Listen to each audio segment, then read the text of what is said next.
மோடி போட்ட பதிவு எதிரொலி. வார்த்தை விட்ட மு.க.ஸ்டாலின். பட்டியல் போட்டு வறுத்தெடுத்த அண்ணாமலை. வணக்கம் நண்பர்களே. தற்போது தமிழகத்தில் 2026 சட்டமன்ற தேர்தல் களம் சூடுபிடிக்க தொடங்கிவிட்டது. குறிப்பாக திமுக கூட்டணி உடையாமல் அப்படியே இருந்தபோதும் அந்த கூட்டணியில் இடம்பெற்றுள்ள காங்கிரஸ் கட்சி கூடுதல் தொகுதி ஆட்சி அதிகாரத்தில் பங்கு என்று சொல்வதோடு தமிழக வெற்றிக் கழகத்துடனும் நெருக்கமாக இருந்து வருகிறது. இதனால் மு.க.ஸ்டாலினுக்கு சிக்கல் ஏற்பட்டுள்ளது. அந்த கட்சியுடன் பணிந்து செல்வதா இல்லை அவர்களை கழட்டி விடுவதா என்று தெரியாமல் தடுமாறி கொண்டு வருகிறார். அதோடு டாக்டர் ராமதாஸ், பிரேமலதா விஜயகாந்த் ஆகியோரை கூட்டணிக்குள் இழுக்க வேண்டும் என்று திட்டமிட்டு வருகிறார். ஆனால் இதுவரை கூட்டணியை உருவாக்காமல் இருந்த தேசிய ஜனநாயக கூட்டணி ஒரே வாரத்தில் பிரம்மாண்டமாக உருவெடுத்துவிட்டது. தற்போது அந்த கூட்டணியில் அதிமுக, பாஜக, பாமக, அமமுக, தமாக, ஐஜேகே, ஏசி சண்முகம், ஜான் பாண்டியன் உள்ளிட்ட பலர் இணைந்து விட்டார்கள். அடுத்தபடியாக டாக்டர் கிருஷ்ணசாமியும் இந்த கூட்டணிக்கு வருவார் என்று கூறப்படுகிறது. இப்படி பாஜக கூட்டணி வலுவாக உருவெடுத்திருப்பது மு.க.ஸ்டாலினுக்கு கடுமையான பீதியை கொடுத்திருக்கிறது. இதுவரை எப்படியும் திமுக தான் மீண்டும் வெற்றி பெறப் போகிறது என்ற நினைப்பில் இருந்த அவருக்கு நேற்று பிரதமர் மோடி பங்கேற்ற தேசிய ஜனநாயக கூட்டணி கட்சிகளின் பிரச்சார மேடையில் எதிர்பாராத பல தலைவர்கள் இடம்பெற்றது உச்சகட்ட அச்சத்தை கொடுத்துவிட்டது. என்றாலும் மோடிக்கு எதிரான பிரச்சாரத்தை எடுக்க வேண்டும் என்பதற்காக பிரதமர் மோடி எக்ஸ் பக்கத்தில் வெளியிட்ட பதிவுக்கு எதிராக ஒரு பதிவு போட்டார். அதாவது பிரதமர் மோடி தமிழகம் வருவதற்கு முன்பு தனது எக்ஸ் பக்கத்தில் திமுக அரசை வழி அனுப்ப தமிழகம் தயாராகிவிட்டது என்று பதிவிட்டிருந்தார். அதையடுத்து மு.க.ஸ்டாலினோ நீட், எய்ம்ஸ், நிதி பங்கீடு உள்ளிட்ட பல்வேறு விவரங்கள் குறித்து கேள்வி எழுப்பியிருந்தார். இதையடுத்து மு.க.ஸ்டாலினுக்கு பாஜகவின் அண்ணாமலை ஒரு பதிலடி கொடுத்துள்ளார். அவர் வெளியிட்டுள்ள பதிவில், கடந்த சட்டமன்ற தேர்தலுக்கு முன்பு மு.க.ஸ்டாலின் கொடுத்த தேர்தல் வாக்குறுதிகளில் 10% கூட நிறைவேற்றப்படவில்லை. அதோடு மத்திய அரசின் PM ஸ்ரீபள்ளிகளை கொண்டு வருவோம் என்று கடிதம் கொடுத்துவிட்டு பின்னர் ஜகா வாங்கினார். ஆனால் அப்படி நிறைவேற்றப்படாத திட்டத்திற்கு மத்திய அரசிடம் இவர் நிதி கேட்கிறார். இதைவிட முட்டாள்தனம் என்ன இருக்கிறது? அதோடு தென் மாநிலங்களின் தொகுதிகள் குறைக்கப்படாது என்று மத்திய அமைச்சர் அமித்ஷா கடந்த 2025 பிப்ரவரி மாதத்திலேயே தெளிவுபடுத்திவிட்டார். ஆனால் முதலமைச்சர் மு.க.ஸ்டாலினுக்கு செய்தித்தாள் படிக்கும் பழக்கம் இல்லை. அதனால்தான் நாட்டில் என்ன நடக்கிறது, யார் என்ன சொல்கிறார்கள் என்பது கூட அவருக்கு தெரிவதில்லை. குறிப்பாக மதுரை எய்ம்ஸ் மருத்துவமனை பணிகள் வேகமாக நடந்து வருகிறது. இந்த ஆண்டு பயன்பாட்டுக்கு வரப்போகிறது. இது கூட மு.க.ஸ்டாலினுக்கு தெரியவில்லை. அதோடு இவர் மதுரை வேளாண்மை பல்கலைக்கழகம் அமைப்போம் என்று வாக்குறுதி கொடுத்தார். அதற்கான ஒரு செங்கலை கூட இப்போது வரை எடுத்து வைக்கவில்லை. ஆனால் உதயநிதி ஸ்டாலினோ எய்ம்ஸ் மருத்துவமனை கட்டப்படவில்லை என்று சொல்லி செங்கலை தூக்கி கொண்டு திரிகிறார். தமிழ்நாட்டில் சட்டம் ஒழுங்கு சீரழிந்து கிடக்கிறது. அப்படி இருக்கும்போது ஆளுநர் ரவி எப்படி பாராட்டு பத்திரம் வாசிப்பார்?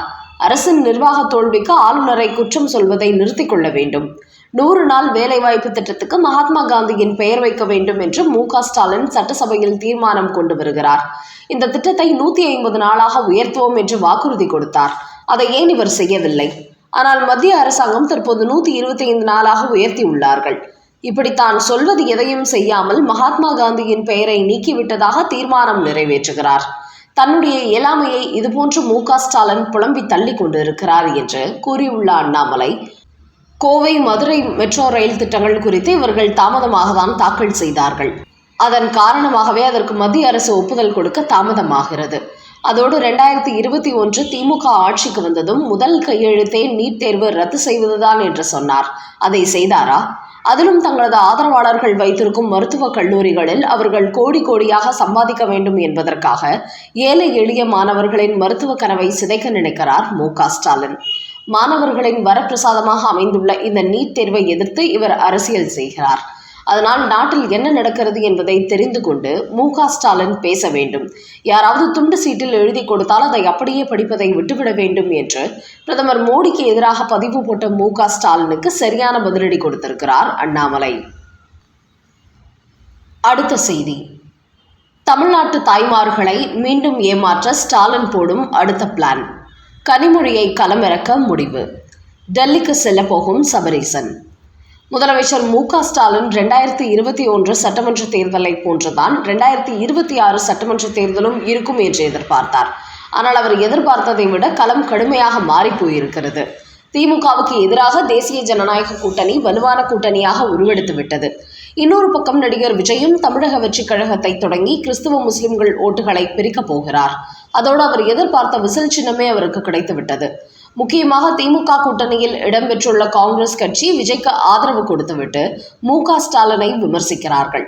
அவர்கள் இப்போதைக்கு திமுக கூட்டணியிலிருந்து வெளியேற மாட்டார்கள் என்றாலும் கூடுதலான தொகுதிகளை கேட்பார்கள். இதுபோன்ற விஷயங்களால் மு.க.ஸ்டாலின் தற்போது தடுமாறி போயிருக்கிறார். பிரதமர் மோடியை விமர்சனம் செய்து சிறுபான்மையினரின் ஓட்டுகளை முழுமையாக திமுக பக்கம் இழுக்க வேண்டும் என்கிற அரசியலை செய்கிறார். என்றாலும் கடந்த சட்டமன்ற தேர்தலில் கொடுத்த வாக்குறுதிகளை கொடுக்காமல் அவர் ஏமாற்றிவிட்டதால் இந்த முறை மு.க.ஸ்டாலின், உதயநிதி ஸ்டாலின் போன்றவர்கள் தமிழகம் முழுக்க சென்று மக்களிடத்தில் அதை செய்வோம் இதை செய்வோம் என்று சொன்னால் கண்டிப்பாக நம்ப மாட்டார்கள் என்பது அவர்களுக்கும் தெரிந்துவிட்டது. அதனால் இந்த முறை கனிமொழியை வாக்குறுதி கொடுக்க களத்தில் இறக்க மு.க.ஸ்டாலின் திட்டமிட்டிருக்கிறார். அதனால்தான் இதுவரை டெல்லி அரசியலில் இருந்த அவரை இனிமேல் மாநில அரசியலுக்குள் கொண்டு வரப்போகிறார். அதனால் டெல்லியில் கனிமொழி இருந்த இடத்துக்கு தனது மருமகன் சபரீசனை கொண்டு செல்கிறார். அதற்காக அவரை ஏப்ரல் 1ஆம் தேதி காலியாகும் ராஜ்யசபா எம்பியாக தேர்வு செய்ய போகிறார்களாம். ஏற்கனவே கனிமொழி இடத்தில் வாக்குறுதி பட்டியல் ரெடி பண்ணுமாறு கூறியுள்ள மு.க.ஸ்டாலின் இந்த முறை அவரை வைத்தே தமிழ்நாடு முழுக்க மக்களிடத்தில் வாக்குறுதி பட்டியலை வாசிக்க வைக்கப் போகிறாராம். குறிப்பாக கனிமொழி சொன்னால் தமிழ்நாட்டு தாய்மார்கள் நம்புவார்கள் என்று எதிர்பார்க்கிறார். அதிலும் திமுக மகளிருக்கு 1000 ரூபாய் உரிமை தொகை கொடுக்கும் என்ற நிலையில் எடப்பாடி பழனிசாமியோ 2000 கொடுப்போம் என்று உரக்க சொல்லி வருகிறார். இதனால் இந்த முறை திமுகவுக்கு மிகப்பெரிய சிக்கல் ஏற்பட்டிருக்கிறது. அதனால்தான் இனிவரும் காலங்களில் தமிழ்நாட்டு தாய்மார்களை ஏமாற்ற வேண்டும் என்றால் கனிமொழி தனக்கு தேவை என்று ஒரு கணக்கு போட்டு உள்ளாராம். அதனால் அவரை தென் மாவட்டங்களில் தேர்தல் பொறுப்பாளராக நியமித்திருப்பவர் சட்டமன்ற தேர்தலில் அனைத்து எம்எல்ஏ தொகுதிகளுக்கும் சென்று பிரச்சாரம் செய்ய வைக்கப் போகிறார். குறிப்பாக வாக்குறுதி பட்டியலை தான் வெளியிட்டாலும் கனிமொழி மூலமே மக்கள் மத்தியில் கொண்டு சேர்க்க வேண்டும் என்று முடிவெடுத்துள்ளாராம் ஸ்டாலின். இதனால் திமுகவில் கனிமொழியின் கையும் ஓங்க போகிறது. குறிப்பாக விஜய் அரசியல் களத்திற்கு வந்த பிறகுதான் இதுபோன்ற வேலைகளில் மு.க.ஸ்டாலின் ஈடுபட்டுள்ளாராம்.